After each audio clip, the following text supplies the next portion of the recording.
साथियों, अब तो ये भरोसा होने लगा है कि वास्तव में भारत का संविधान व लोकतंत्र खतरे में है।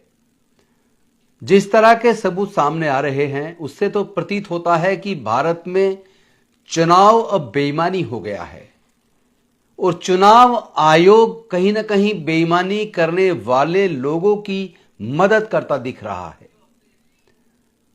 हम ऐसे हालात में भारत के लोकतंत्र को और संविधान को कैसे बचाएंगे और यह बचाने की जिम्मेदारी किसकी बनती है?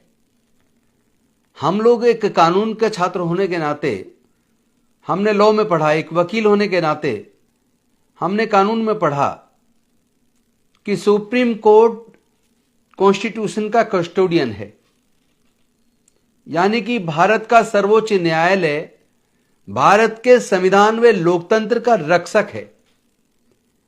लेकिन अगर खुलेआम वोट की चोरी हो रही हो, चुनाव के चुनाव चोरी हो रहे हों और ऐसे में अगर हमारा सर्वोच्च न्यायालय चुप्पी साधे रखे तो फिर देश का संविधान में लोकतंत्र बचेगा कैसे? आज हमने देखा भारत के विपक्ष के नेता आदरणीय राहुल गांधी जी, उन्होंने प्रेस के सामने लाइव आकर एक प्रेस कॉन्फ्रेंस के माध्यम से बताया कि भारत में कितने बड़े पैमाने पर लोगों की वोट काटी जा रही है। किसी राज्य में वोट काटी जा रही है तो किसी राज्यों में फर्जी वोट बनाई जा रही है। बनाने के लिए मोबाइल नंबर का जो इस्तेमाल होता है वो मोबाइल नंबर किसी अन्य राज्य का है और जिस जगह बैठ के ये फर्जीवाड़ा किया जा रहा है वो किसी अन्य राज्य में। आज आदरणीय राहुल गांधी जी ने कर्नाटक के आलंद एक विधानसभा है, उसके अंदर बताया कि 6018 वोट काटे गए और एक बीएलओ के रिश्तेदार का वोट कटा। जब उसने देखा कि ये वोट कैसे कटा, किसने काटा, तो एक यहां से कहीं ना कहीं ये संज्ञान में आया और इस पे अल्टीमेटली कार्रवाई शुरू हुई।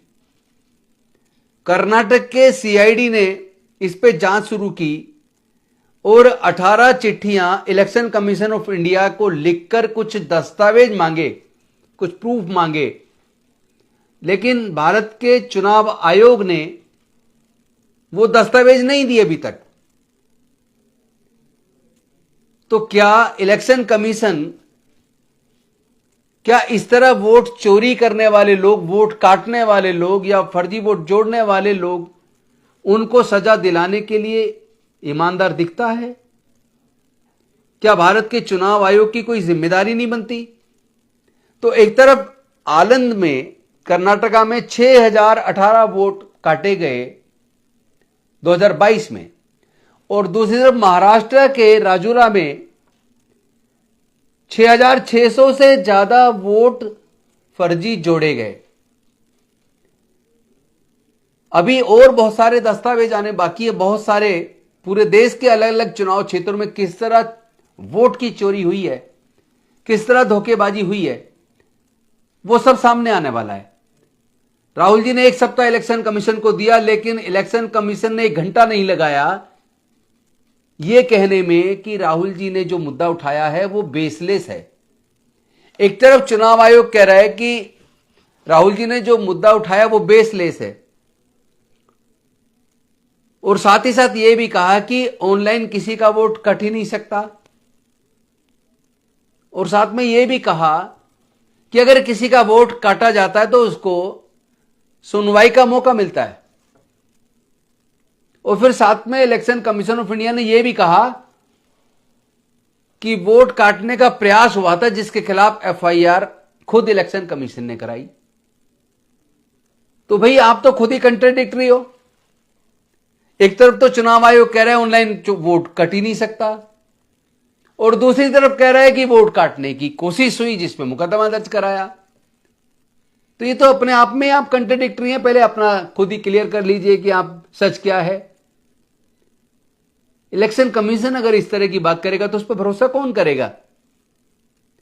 दूसरी तरफ जो आपने तर्क दिया कि जिसका वोट काटा जाता है उसको सुनवाई का मौका मिलता है, तो मैं आपको बता दूं चुनाव आयोग के जिस व्यक्ति ने, जिस अधिकारी ने, जिस कमिश्नर ने यह सूचना दी है बिल्कुल गलत है। देश के साथ गद्दारी और धोखा है। मैं खुद 2 बार चुनाव लड़ा हूं। मैंने खुद देखा किस तरह वोट कटे हैं। जिनके वोट कटे हैं वो चुनाव वाले दिन वोट डालने के लिए आ रहे हैं, देख रहे हैं उनका लिस्ट में नाम नहीं है, और आप कह रहे हैं जिसका वोट कटता है उसको सुनवाई का मौका मिलता है।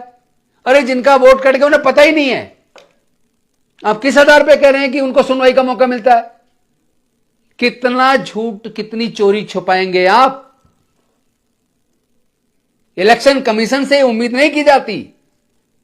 यह देश के साथ, देश के संविधान के साथ, प्रजातंत्र के साथ गद्दारी है, और इस गद्दारी का भुगतान आपको करना पड़ेगा। अभी भी समय है। अगर आपको थोड़ा सा भी देश से प्यार है, अगर आप देश के लोकतंत्र में, संविधान में भरोसा करते हैं, जिस भरोसे के तहत भारत के संविधान ने आपको निष्पक्ष, स्वतंत्र चुनाव कराने की जिम्मेदारी है, फ्री, फेयर, ट्रांसपेरेंट चुनाव कराने की जिम्मेदारी दी है, आप उस जिम्मेदारी से भागिए मत। पार्टी आती रहेंगी, जाती रहेंगी, देश का संविधान और लोकतंत्र बचना चाहिए।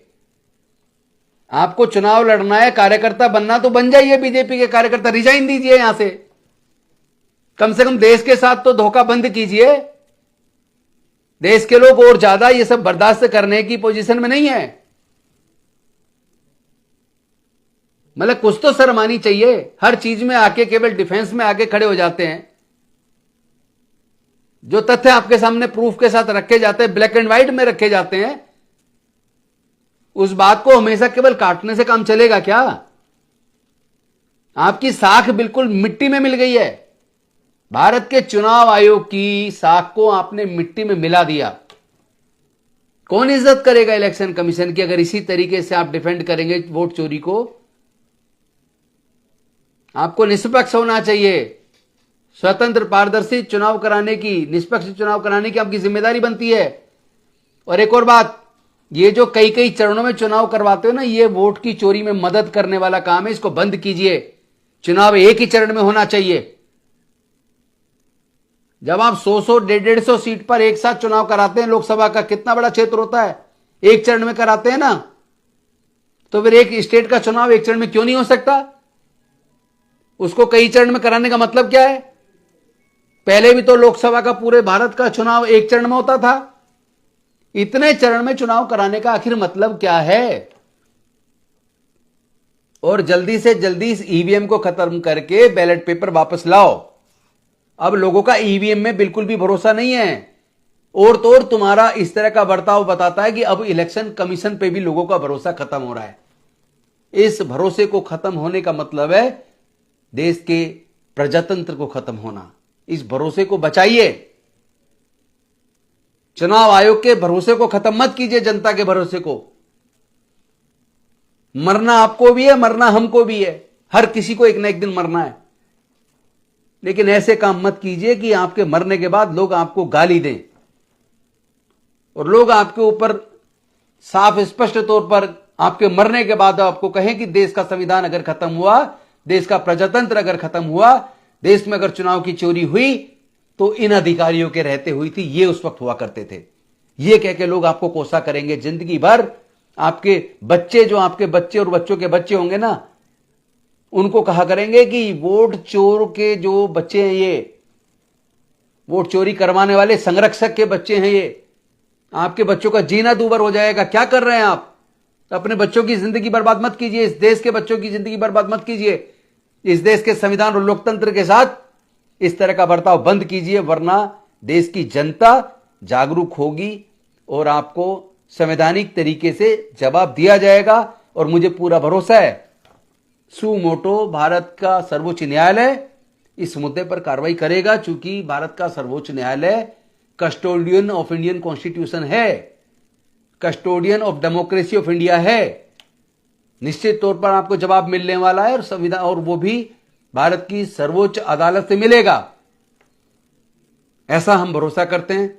और अपने देश के नागरिकों को, मतदाताओं को निवेदन करता हूं, जागरूक बनिए, सजग बनिए, नजर बनाए रखिए। एक एक बूथ पर, एक एक वोट पर नजर रखिए। और वोट चोरों को पकड़ने में मदद कीजिए। बहुत बहुत धन्यवाद, शुक्रिया। जय भीम, जय भारत, जय संविधान, जोहार।